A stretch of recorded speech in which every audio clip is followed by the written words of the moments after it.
I like to introduce myself by talking about a journey through three worlds. I was born into a world of not enough, single mom, six kids. She worked two jobs, packed my dinner in a paper bag so she could teach second grade and fill up turnstiles at convenience stores with greeting cards. And I just wanted to be rich so I could buy my mom a house and a car. Graduated law school, entered a new world of just enough, a world where everybody was buying things they don't need to impress people they didn't like. Became a millionaire 9 months out of law school, not because I became a lawyer, even though my mom made me take the bar and become a real lawyer. I got involved in the internet in 1992, and by 1993, I was a millionaire. By 95, we exited for $3.4 billion to Thomson Reuters. I then continued on that journey of scarcity. I call it scarcity, even though it was a world for me. Everything was a trade or a negotiation in my life. And that ended abruptly when I was running Lee Steinberg Sports and Entertainment, the most notable sports agency in the world. I moved from technology. Lee was looking for a CEO that could apply a technology background, technology relationships to sports. He saw the future of sports in technology. He was a visionary, as everyone knows. They made the movie Jerry Maguire about him for a reason. And I abruptly changed my life when I realized that not only was I a multimillionaire, not only was I married to my dream girl, but I had access to things that even billionaires could afford. And I realized at that time I wasn't happy. And my wife woke me up, told me to take stock in who I was, what I wanted to become.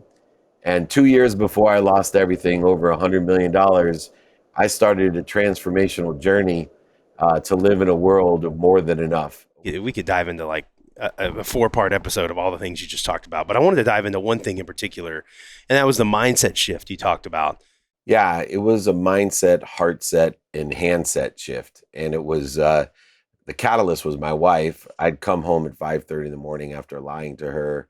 I went to a concert, a Grammy Awards actually, with Little John the Rapper, and I told her I had a business meeting. She had told me I shouldn't go, and I ended up coming home, and she basically said that she was scared for my life, that she thought that I better take stock in who I was and what I wanted to become, or I'd end up dead. Well, I sat there on my bed, hating everyone and everything, and it was interesting because I looked over in my closet, and years before, my dad, for my 30th birthday, had given me a jacket. This is when I separated from my father because I told him I hated him because he gave me a jacket on my 30th birthday to teach me a lesson. He gave me a jacket with no pockets. And it was the first present he had given me in 20 years. He had Wow. forgotten my birthday at 10. We had all types of problems in my life. And I was so excited to get the jacket. And when I realized that he was trying to teach me that money doesn't buy love or happiness, he actually said to me, David, you're just like me. I'm worried about you. Hang this jacket's not for wearing. Hang it in the closet. Remind yourself you can't take anything with you when you're gone. Be buried in this jacket, David. Please listen to me. And I told my dad at the time, I'm nothing like you. You're a liar, a cheater, a manipulator, overseller, back end seller. I hate you. I never want to even talk to you again. It ended up that jacket was the greatest gift I've ever gotten Wow. because I looked over at that jacket when I was full of hate and I realized one thing. I don't hate my wife. I don't hate my friends. I don't hate my mom. And I certainly didn't hate my dad. I hated myself.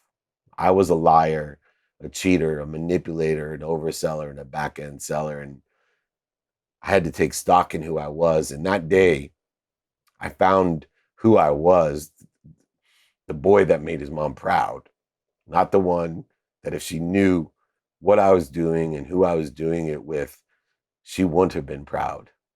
And from that day, I decided I would practice gratitude.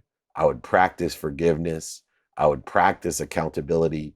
I would practice effective communication, not just with others, but with source. No longer would I try to get more happy, more healthy, more wealthy, and more worthy.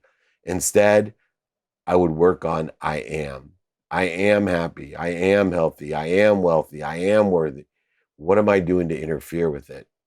And that paradigm shift, that mindset, heart set, and handset shift guided me through losing over $100 million, guided me through not only telling my mom I was bankrupt. The only reason I wanted to be rich was to buy her the house and the car. I lost the house and the car for her. I Wow. didn't take my name off it, Oh. but it guided me through this. to 16 years later to have more money, help more people, and have more fun, to be passionate, purposeful, and profitable in everything I do, because I have taken stock and I've created practices, daily practices of gratitude, forgiveness, accountability, and effective communication.